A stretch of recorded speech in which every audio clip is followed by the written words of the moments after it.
welcome back to another edition of Tech in the City. My name is Yvonne Pilon, the host of Tech in the City. And for those of you that are new to the show, our show is about talking tech. We talk about gadgets, the latest trends, interview some people in tech, and it's about, what's buzzing in our local community, but what's also buzzing around the world. And today I have an amazing guest, Justine Kilby, who is, I learned, CVP, the Senior Vice President of Corporate Strategy and Development at Ceridian. So thank you, Justine, for joining us. Thanks for having me. So let's get right into it. So you're a female in tech. So how did you get involved in tech? Were there any mentors that you'd say were pivotal in your, decision to go that way, or any moments that were pivotal on what made you want to go the technology route? So I fell into tech on accident a little bit. So I was a management consultant before I got into the tech scene in Toronto. I was traveling 4 or 5 days a week and wanted a little bit of stability. I wanted to buy groceries, actually, live in one place. So I was looking for another opportunity that would still be really fast paced, that I'd still get to grow and learn a lot in, which I loved about consulting. And I met a local Toronto entrepreneur, David Ossip, who had just raised some money to start his startup at the time, Dayforce, and ultimately decided to join him on that adventure. So I wasn't a developer by trade. I actually have a business background, and we got started in growing that business, and that's what I continue to do today. So maybe tell our audience a little bit more, what is Ceridian? Sure. So Ceridian is a human capital management technology company. So we build a number of tech products, everything from payroll, HR, workforce management, so like time clocks and scheduling systems, and a full talent suite as well. And you guys are like one of the biggest in Canada or North America? Yeah, we're one of the largest tech companies in Canada. So women in tech is a really hot topic right now. We're trying to push more people into tech, but my question to you is, what is it really like being, a female executive in tech, and are there challenges? Sure. I mean, I think there's challenges just on a regular basis. Tech's a very fast moving space, but I think one thing that you do see is sometimes you are the only person like you in the room. It's not uncommon for me to be the only I know woman the feeling in the room. I've been doing this for a number of years, so it's not weird, if that makes sense. Yeah. But I think at first certainly it is. And I've definitely had meetings where, someone's asked me if I was there to take notes or there to pour the coffee or whatever. And sometimes that can be frustrating. But I think in some ways it can also be a benefit. My voice sounds different than other voices in the room. And as long as I'm confident enough to use it and to have a seat at the table, I think that in some ways it can actually be an advantage to have that, I guess, uniqueness. So it can go both ways. And I know I do want to recognize Justine as the board list released a list in 2017 of the top females in tech in Canada. And you're on that list. So how was that moment? Because I know when I saw that, it was so amazing to see yourself having known you for a few years now, but also that you're a resident here in Windsor, Essex. So how did that feel? Oh, it felt great. It wasn't expected. I didn't apply for it or anything like that. So it was really neat to be recognized in that way. And the women on that list that I look up to so much and have followed their careers. So it was cool to see. And there's so many reasons why you're so deserving of that. And one of them I want to get talking about is this group called Move the Dial. I believe they're based out of Toronto, and they're really about promoting more females in executive roles in the tech sector. So give us kind of the elevator pitch of Move the Dial. Sure. So Move the Dial is a global movement dedicated to advancing women in tech. And we do that through a number of ways. One of those ways is through storytelling and giving other women just a view of women that have had successful paths so that they can see themselves in the space. I know one of the reasons why I didn't, for example, pursue a pure math degree when I was in university was because I was looking at the programs and there weren't a lot of people like me. So trying to foster community for people and give women examples of women that have had success in the space and that mentorship opportunity. We also work with the board list and with senior women to help get them ready for boards and also try to connect them with opportunities, which is a big piece of it. We also have Move the Dial Pitch, so we can connect women founders, female founders, with cash to actually scale their business. So there's a number of things that Move the Dial does, but I think the biggest thing is really trying to meaningfully advance women in tech. And we work not just with women, which is very important. We work with a lot of really amazing senior leaders in the city who are male and understand the importance of diversity in tech so that we can access the full talent pool and also build products that meet the needs of the full population. Now, it's interesting. I did some research yesterday on Move the Dial, which is a phenomenal resource for any females and men interested in the topic of getting more females into tech. But some of the statistics are a little bit scary. You look at, currently there's only 5% of Canadian tech companies have a solo female founder. Only 5% of Canadian tech companies have a solo female CEO. On average, only 8% people of directors of boards of Canadian tech companies are women. These are pretty daunting statistics.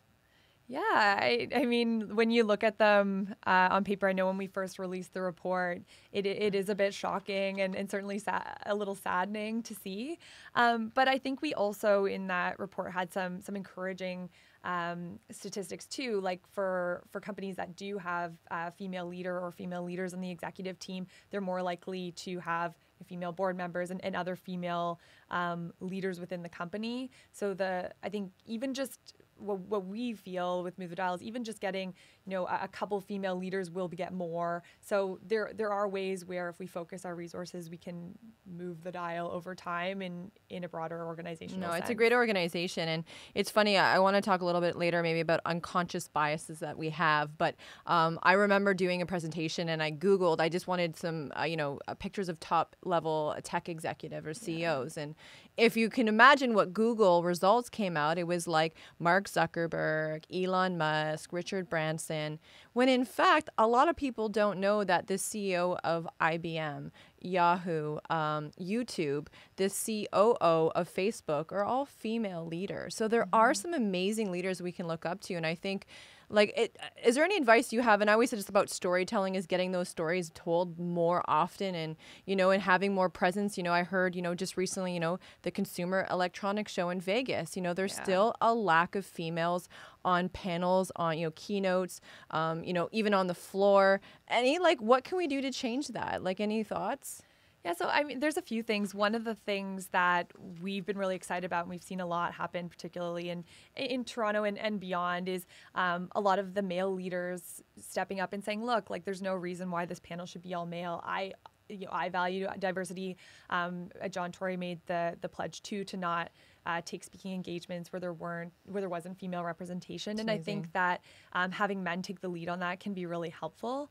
I also think that some of the efforts like what we're doing with Move the Dial Stories, just getting the stories out of women that are successful leaders and just building some of that awareness. To your point, there are some really phenomenal women in this space. But you have to Google it. You have to actually search it, right? And it's not just I'd love to put CEO of, Fortune 500 tech companies and it's female, right? There's so many to idolize. We just assume tech to be men sometimes, right? It's that unconscious bias.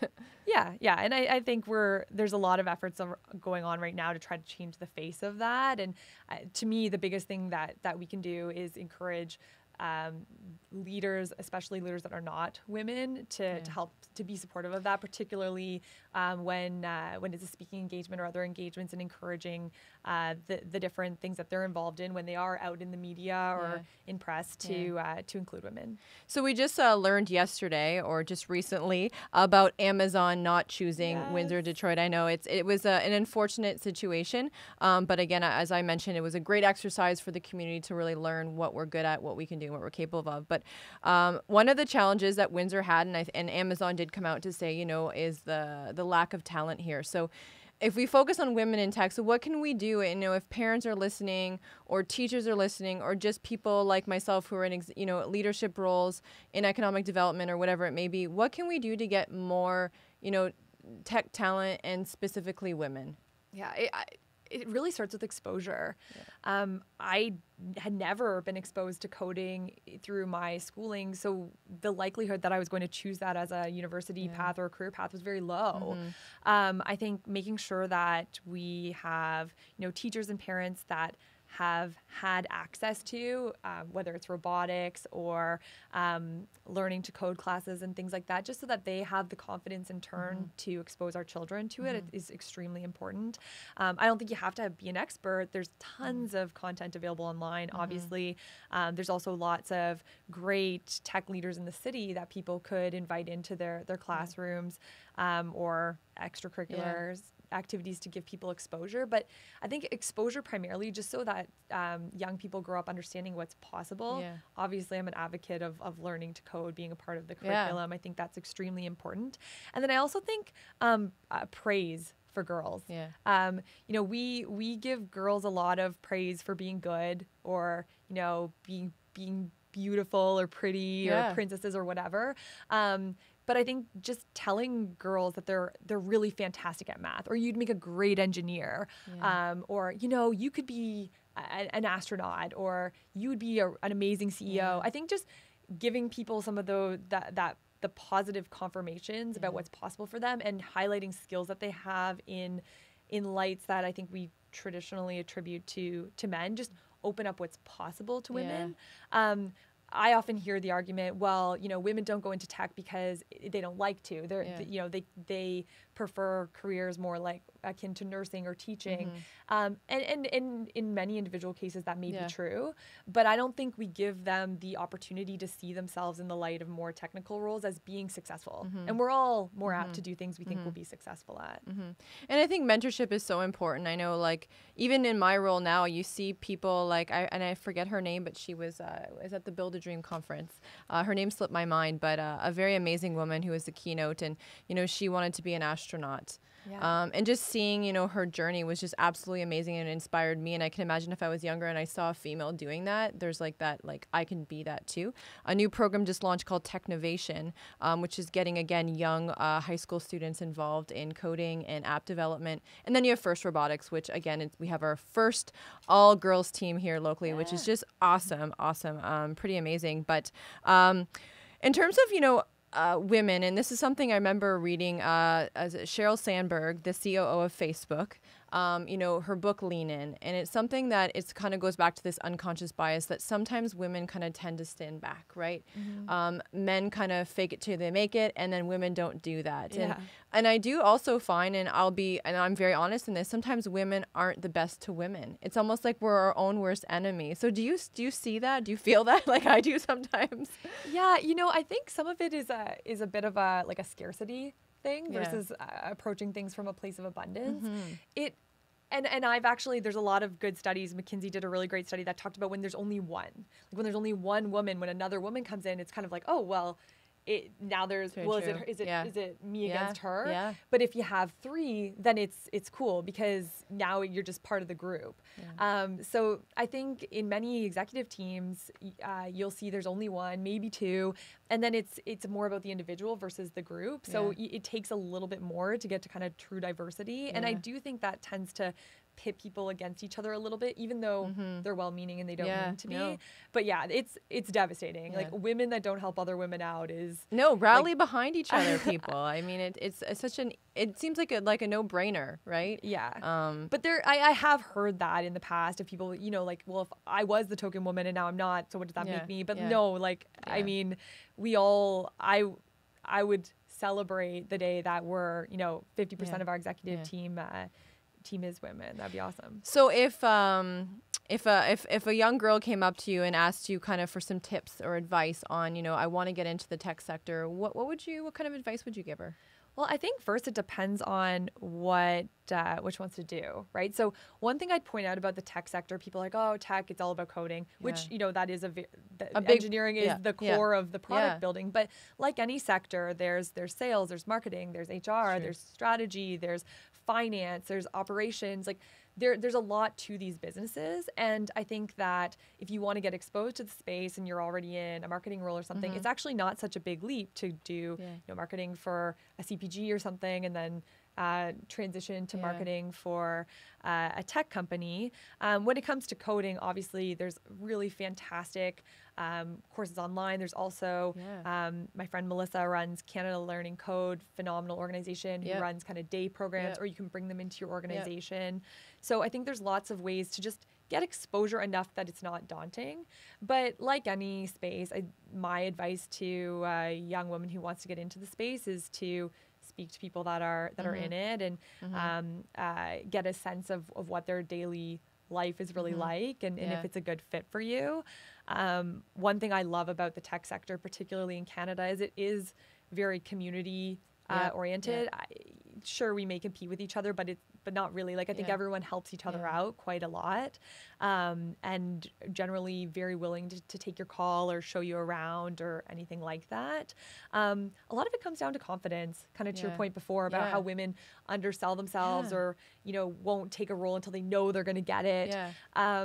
I think building that muscle is something that was suggested to me of just, start ask for little things, like ask for a glass of water at Tim Hortons, ask for, a front seat. Just the more you ask, the easier it gets to ask. And eventually it's not a big deal to ask for something big, like a promotion or, an opportunity that maybe you would have felt weird about before. No, it was a great book. I really enjoyed reading it, and I think you kind of like nod your head when you're reading it. You're like, we've all done this.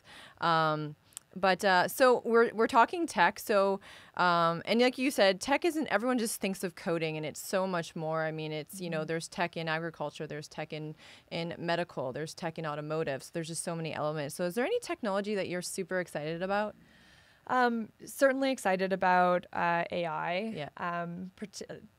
Everywhere. I think that the idea that we can really leverage all the data that we've been collecting over the years, since we've really been embracing computers, there's a ton that we can leverage machines for when it comes to learning and being able to produce results. You were talking a little bit about bias earlier. I think that when it comes to AI, it's probably a double-edged sword, right? Like, one, we need diverse teams that are building the different algorithms so that we're not, perpetuating biases with the outputs that they produce. But on the flip side, I think when it comes to like HR, for example, where I am, being able to use artificial intelligence when it comes to recruiting and predicting who strong candidates are going to be based on, testing of them or other merits versus just my 20-minute impression of you, or even, I guess, 2-second impression of you when you walk in for an interview. I think that's really interesting and could really help promote diversity in our space and in others. But at the end of the day, I think just the idea that we'll be able to rethink work and have people focus on more of the creative aspects of it, more of the writing, more of the deeper problems, and get rid of a lot of the more kind of repetitive or administrative tasks is really interesting. On the flip side, we talked about a flip side before, but I think one big consideration, particularly for down here, is how do you upskill? Right. So as certain roles get replaced with technology, we have a huge opportunity to provide kind of the next gen of work for these people, and arguably very fulfilling and challenging careers. But people are going to have to be flexible in making the leaps and the changes to that. I think it's going to be slower than people think. I don't think it's like coming tomorrow, but say the next decade. And that'll be a really interesting challenge. Yeah, they've said we're moving from like that knowledge worker, right? Everyone can be as smart as they want with Google, right? But now it's that learning workers that we're going to have to be accustomed to learning something, unlearning it, learning it. And then that goes back to the upskilling. And I know when people talk about AI and robotics, they're constantly concerned that jobs are going to be taken away. But there's been lots of research saying that, with the elimination of job comes new jobs. And that's where people kind of they always look at the robot's going to take my job. But they give an example of like a grocery store, and like cashiers may disappear, but then those cashiers or those staff will be needed to walk around the stores and help, with customer service, or if it's an app or whatever it may be. So robots are not taking all of our jobs. It's going to be really interesting to see how it evolves. Because it will look different. I think, in fairness, a lot of the jobs that exist today, probably 20 years ago were absolutely insane with the advent of computers and the internet and how much we leverage it, right? Social media would be a great example. Exactly. Something that no one had contemplated at all. So I'm excited. I think you can be on one side of it or the other, right? Listen, we don't know, right? Technology's changing. I mean, every day you read a new article and I'm like, really? Like, it's crazy. Like, robots are getting, citizenship, and it's absolutely crazy. I did learn that Sophia the robot, in order to bring her down to your community, she has $50,000. So I did learn that. When we talk about biases, I laugh when you said artificial intelligence. I'm thinking of all the voices of like Siri and Alexa, and they're all women, if I'm not mistaken. Is that? I'm trying to think right now of all of them. And I was like, did we just do an unconscious bias that like the AI artificial intelligence secretary is going to be a female? Yeah, I think like, so there's some like overt biases like that, but there's also there's nuanced ones too. And I think what's really interesting, and when it comes to AI, and certainly that's an area that Canada is on the absolute forefront of, which is really exciting.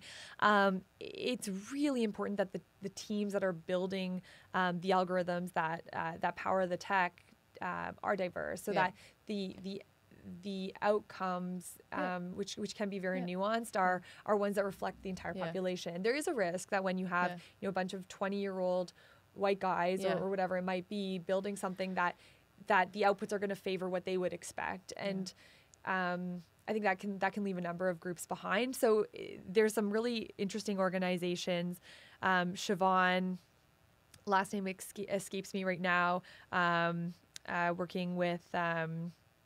I'll have to get you some sources, but there are some really amazing Canadian leaders too that are in the space of just like tech for good and AI for good, and how do we govern the space in ways that are responsible, so that what we're producing really is great for humanity and doesn't set us back in terms of biases, exclusiveness, the 1%, whatever it might be, but that we're generating things that are ultimately beneficial for the broadest population possible. So you said Toronto has a specialty in AI, and I know they have the Vexter Institute, and in doing research, a lot of people are saying that's might be one of the reasons why, in addition to a tech talent, that Amazon selected Toronto as top 20. Currently being kind of telecommuting into Toronto, how would what are your thoughts on when you got that list? Oh man, I don't know. I may not have the most popular opinion in the GTA, but I'm disappointed. I don't want Amazon to come to Toronto. I think that we've been working hard over the last decade to build a really strong and diverse tech ecosystem in Toronto. We are really starting to hit our stride. We're having some great successes here in Canada, and it is that small community. But the reality is our tech sector is still much smaller than what you'd see in Silicon Valley and elsewhere. And I think that having a really big player like that come in with deep pockets would really skyrocket the average salaries, would make it difficult for startups to compete, and would take a lot of our talent, particularly our senior talent, which in Canada we don't have a lot of companies that have scaled very, very large, and pull it into this big company. So I don't know. For me, it's not an all. And there's so much more to. I mean, we're only in like step 2, right? So there's so much more information that'll come out, and it'll be interesting to see, who actually is the winner of the bid. But for Detroit, I mean, it is a bit heartbreaking. I think like we've got kind of a blank canvas here in a lot of ways. Our tech sector is very small, so you'd end up bringing talent into the city, and I think. I've talked about it before. The one thing about tech talent, which I think this entire Amazon argument thing is underplaying, is the fact that it's extremely scarce no matter where you are. I totally agree with that. It's not like there's 50,000 engineers sitting in Toronto waiting for a job. So when people are like, "Oh, there's not enough talent in Detroit," yes, but there's not enough talent anywhere. And no matter where they go, they'll bring talent into that space. So especially when you have a name like Amazon. Right. So in the one thing for me about Detroit was yes, there are some companies you'd be taking it from, but not as many as what you'd have in the Toronto ecosystem. So I was sad, but I really, really hope that this is a bit of a watershed moment for the Windsor, Detroit community, tech or otherwise. A ton of great work went into that, and there was a lot of great collaboration, and we could either choose to shelve it and focus on day jobs, or the cities could really come together and put together a strong vision for the future and an investment plan that really does make a difference for this area. And I really hope and would urge anyone involved to take advantage of the great work that's been done, because it could really make a difference for this region. It'd be really unfortunate to see it kind of just be like, okay, well, we didn't get it and we all pack it up. I'm hopeful that's not the case. Well, this has been an amazing conversation. I know I could probably sit down with Justine for hours and hours and hours, but I had one last question for you before we kind of close things up, and is that you are yourself a mother, and there's so many mothers out there, and again, technology is scary. People don't know what they don't know. So what are kind of the things early on as your kids grow? Like, what are, you can't predict the jobs of the future, but how do you also position them to be, successful in the future, knowing that it's hard to say that you're going to have this job and you need to go to this course. So what advice do you have, again, with your role, and kind of you probably get to see a lot of what the future looks like. So what advice do you have? Yeah, well, I mean, my kids are really little, so someone that has maybe more grown ones could probably, say, well, you wait for a couple of years and maybe your answer would change. But I think one thing for us with Jack and Grace is just really trying to build grit and curiosity in them. We don't want to grow compliant children. Like, we want them to, have goals, and we want to help teach them how to work toward those. I think it's really important to teach children to be independent thinkers and to be curious. And that's something we're really trying to build in them. It's tricky these days because I don't think we've really figured out how best to use technology to teach, but not to just have it also be a babysitter. And we're going through that. That's true. Journey. Every parent's going through that.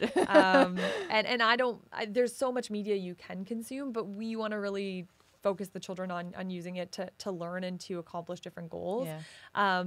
What I want to try to get them away from, and I know that the school system today doesn't really help with this, is not focusing on memorizing, right? Like, more focusing on using information and figuring out what it's telling you to solve a problem versus learning things that you could look up. So I'm going to make a prediction that Jack and Grace, when they are, in their early 20s or whatever, or even younger, they're going to be tech CEOs. I feel it. Having the entrepreneurial family that they've been created from is just amazing. And we thank you for everything you do in the community. I know you're involved in a lot. And congratulations on all your successes. And I know myself, I look up to you so much in terms of what you've accomplished at such a young age. You can follow Justine. She is on Twitter. And is it J. Kilby? Justine Kilby. Justine Kilby. Yep. So follow her. She's doing a lot of great stuff, and she's on LinkedIn. So again, thank you, Justine, for joining us and bringing a lot of insight into tech and getting more young females or any females involved in technology. So thank you again. Thanks for having me.